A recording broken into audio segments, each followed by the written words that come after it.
Ladies and gentlemen, it is I, Tetcher, and welcome back to this channel, basically, because you've had very little reason to go on it, because nothing's been happening here.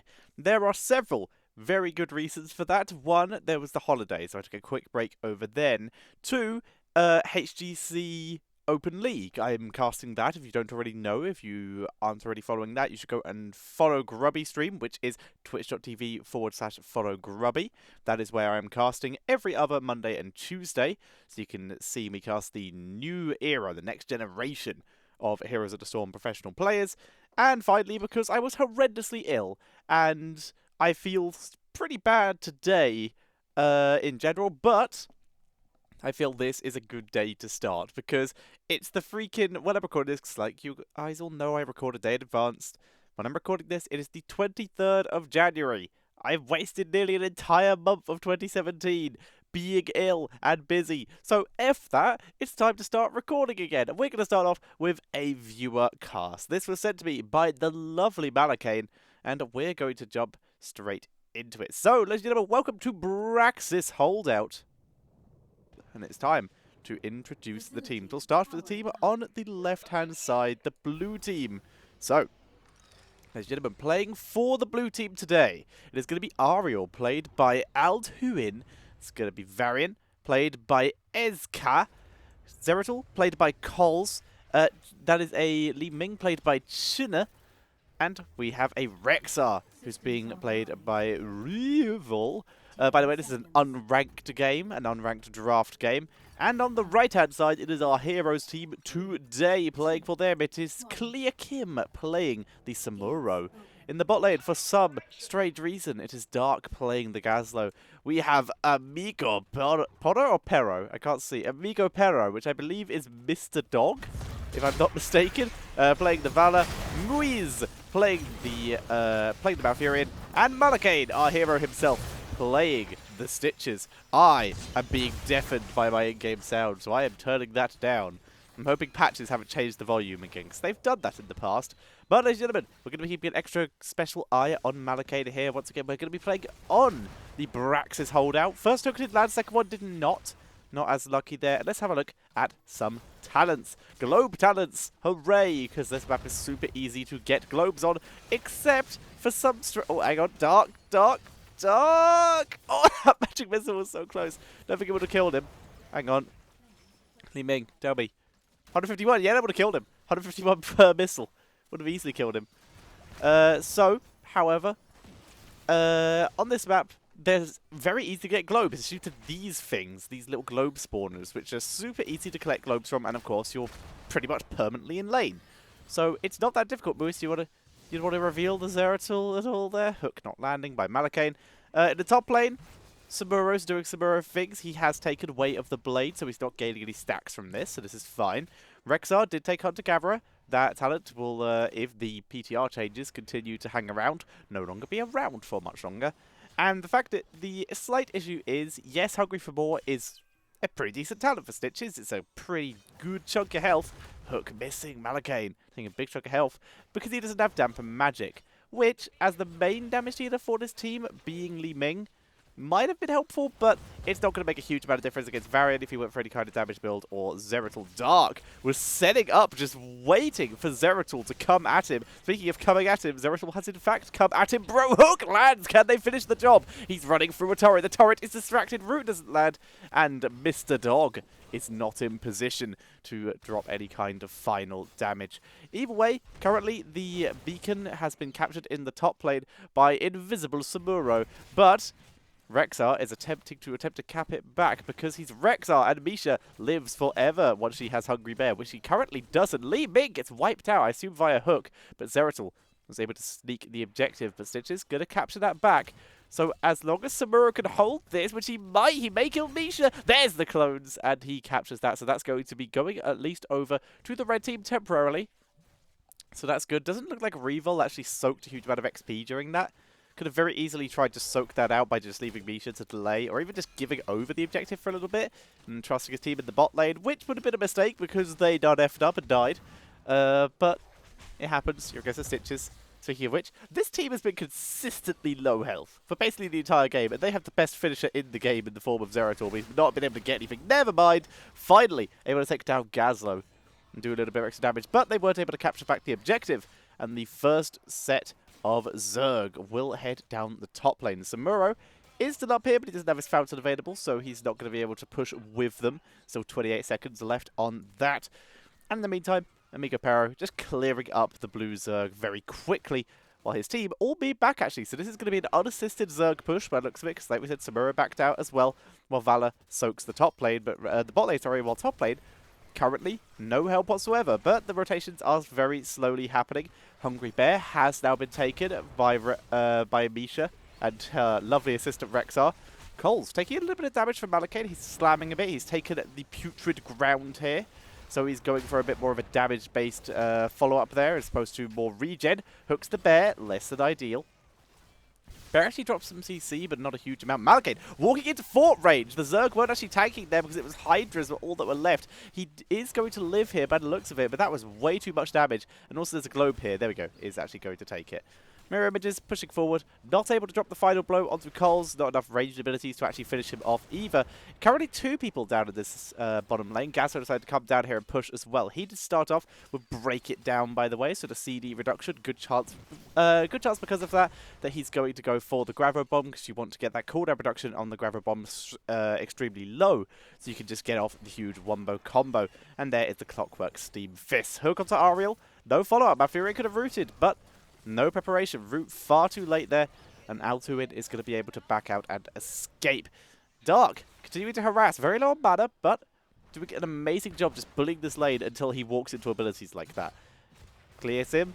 Gonna try a body block for Dark there once again. Coles in full retreat. Not having a good time here. He's getting kind of bullied. He's not being able to get these finishing shots that a Zeratul would really like. Also, this whole switch lanes thing not really worked out according to plan, due to there being 3 people in this bot lane and only 1 in the top lane, and it's Malakain against a Rexar. But Amiga Pero arriving just in time to get stunned by Misha, but he dropped a huge amount of damage onto actual Rexar there. Misha having to stun out to protect her master. Varian taking second wind here. This seems to be the standard talent nowadays for Varians in general. Bird of Prey, perfect build by Rexar in general, and the Seeker in the Dark for Zeratul, because Wormhole is very temperamental now. Hook lands, damage not there. Oh, actually might be there, no. Malakain could have maybe tacked a couple more shots, but Amiga Pro, they would have had to go very deep, and with Alduin showing up, they could have maybe been knocked into the fort. So a good plan to back out. If they had gone for it, maybe they would have got it, but it's not worth risking the death. Other builds, we do in fact have the Toxic Gas as predicted, so a little bit of extra damage coming in for Stitches here. Gazlo with the Rocket Turret XL, so it's just full turret build, fairly standard stuff. Lasers still very popular. I say popular as if Gazlo is at all popular at the moment. A little bit of harassment up in the top lane. Altuin this time taking the damage in general, but gonna survive it. Now Misha being in the way, body blocking Mouth into fort range. Alduin's going for the kill, misses the detainment strike though. And Muiz will live here. He's gonna be forced to back up a bit. And here comes Coles looking for the finish, but Muiz has already retreated. And can no one see this damn Zeratul? Just because he's in stealth doesn't mean he's invisible. Well, kinda. He's translucent, not transparent. I think that's right actually, because you can still kinda see him because he has a ripple. He's not perfectly transparent.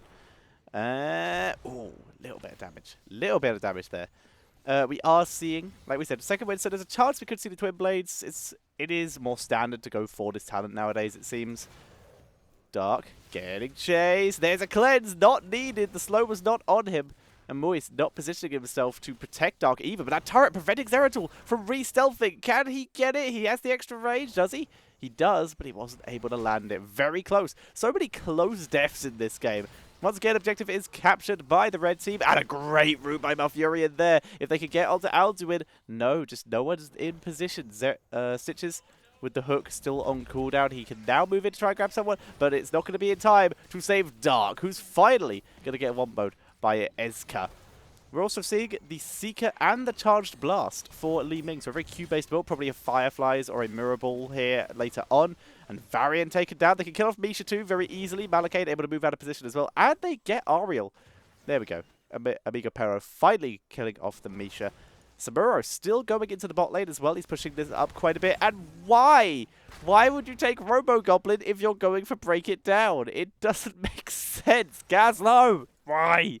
Why have you done this? Ugh. I hate you. Like, it does give cooldowns for turrets by Rexar and Misha. Nicely done in general. Bladestorm, just more sustainable. Like, the Way of the Illusion Master requires a lot of effort, a lot of skill. Something that a lot of players don't have. So at low levels, I have no issue with people taking Bladestorm, adding damage to your team in a safe and secure way.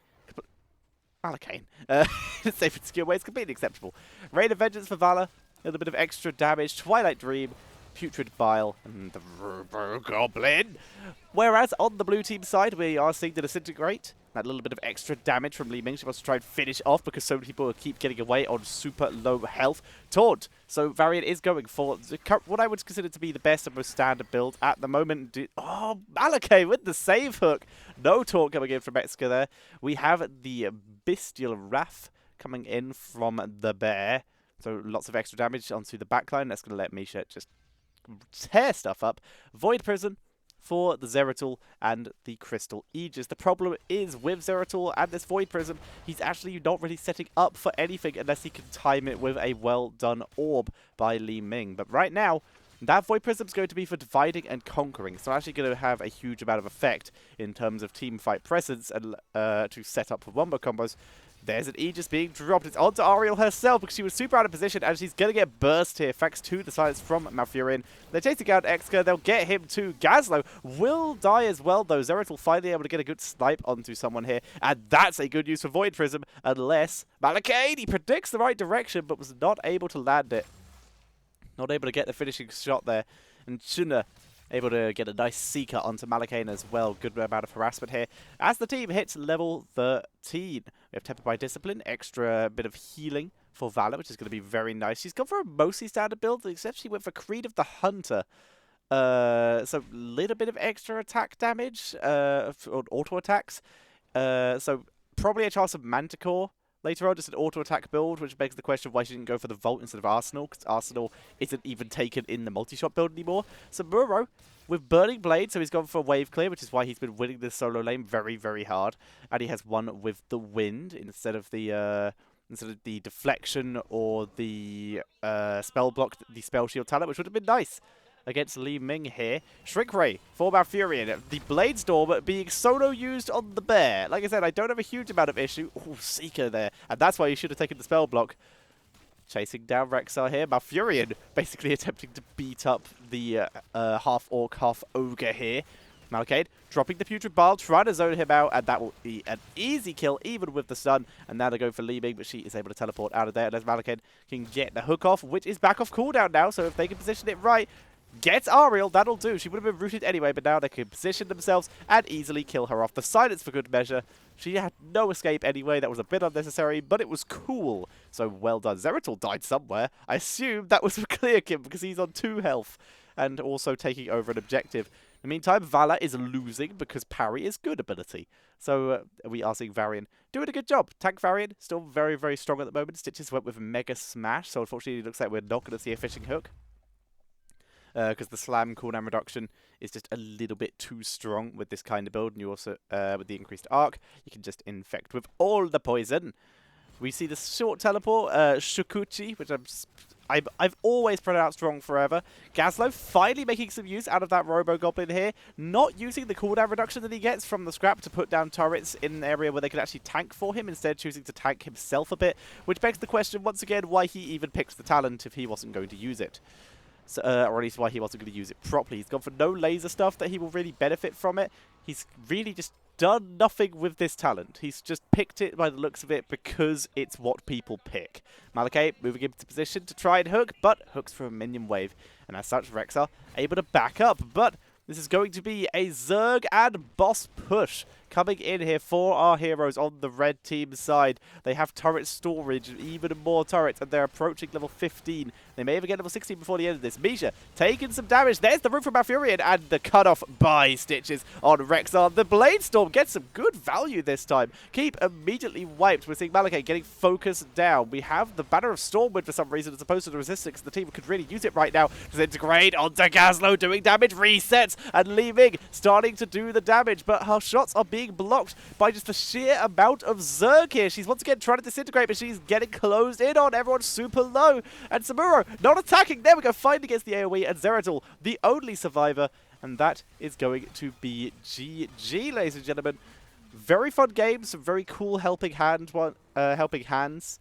Overall, still quite one-sided, though. Nicely played, and it was, in fact, Manticore.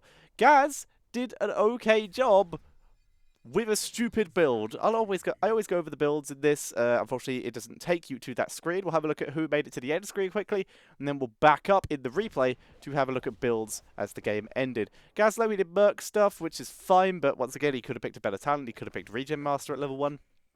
Which would have made him a bit more tankier, given him a bit of a better chance against Zeratul. So that would have been much more acceptable as a level 1 talent, in my personal opinion.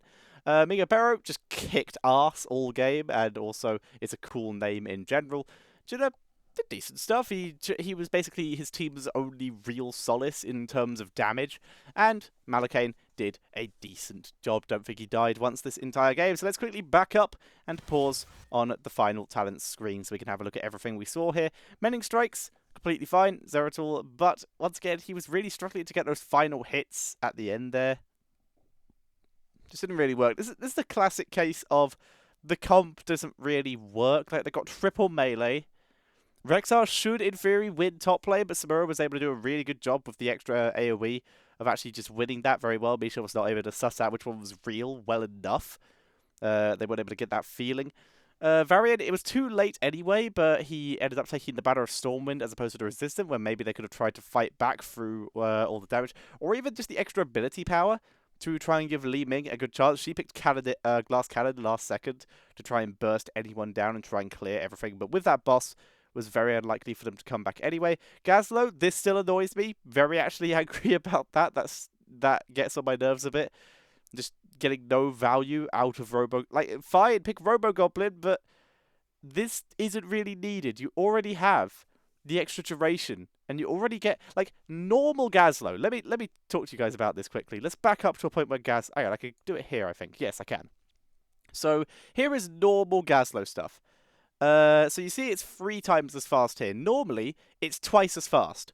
So what you're doing here is basically just changing it from a 0.5 to a 0.6666 in terms of how... wait, I've done that. That's completely incorrect maths. But yeah, you're changing it from twice as fast to 3 times as fast, which is still pretty decent. So, and twice as fast. So yeah, 100% to 300%? I can't maths. Ignore caster maths. But you're getting it up. Yes, the cooldown reduction is really, really good if you're using it for highly impactful abilities, like the laser build, where you could spam it out with the decreased wind-up speed, or bombs if you're going for some kind of bomb build, or your heroic, which can just get you insane amounts of value if you're able to put yourself in a really good position. But what he's done here is he's put himself in a situation with a build that doesn't make sense.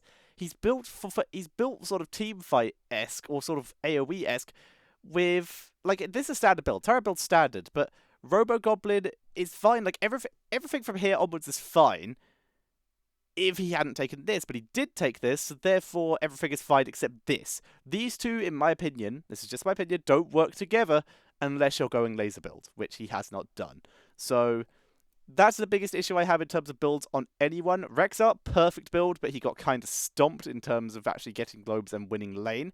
Ariel started with the cooldown reduction, which is an interesting idea. She went with Blinding Flash later on, so she was trying to use it to sort of counter people, especially the Samuro. So pretty decent idea there. Didn't work out for her in the end, but it was a cool strategy. Vala, like we said, went for an auto-attack build, but for some reason still picked Arsenal. A little bit weird. Who are we to judge? And Samuro was a bit all over the place, but he won lane pretty hard. He was doing a good job, but single blade storming the Misha, not the wisest of moves. So, ladies and gentlemen, that is going to be the... Oh, and we'll go over Malakain quickly because it is his replay. One, thank you for sending it, dude. If you want to be like Malakain and send in your replays, you can send them in at replays at tetcher.co.uk. Send those replay files in the email. But his build, fairly decent. Hungry for more. Still very valuable. Didn't take any extra healing. Was just going for the extra damage. You don't need the extra damage on level 1. Yeah, I think it's fine, but I think the only thing that really would have ruined his day would have been Li Ming getting some good hits off on him, so maybe Damper Magic might have been the better choice, but if he wasn't going to take Damper Magic, Hungry for More works so well on this map because of the amount of globes. So, happy with that. My Furion played superbly, really, except no one can see Zeratul, apparently. That's still a thing that people can't do. So there you guys go. Thank you all very much for watching. I hope you're all happy to see content coming back to this channel. I am alive, and I'm ready to make things for you. Thank you all very much for watching, and I will see you all next time.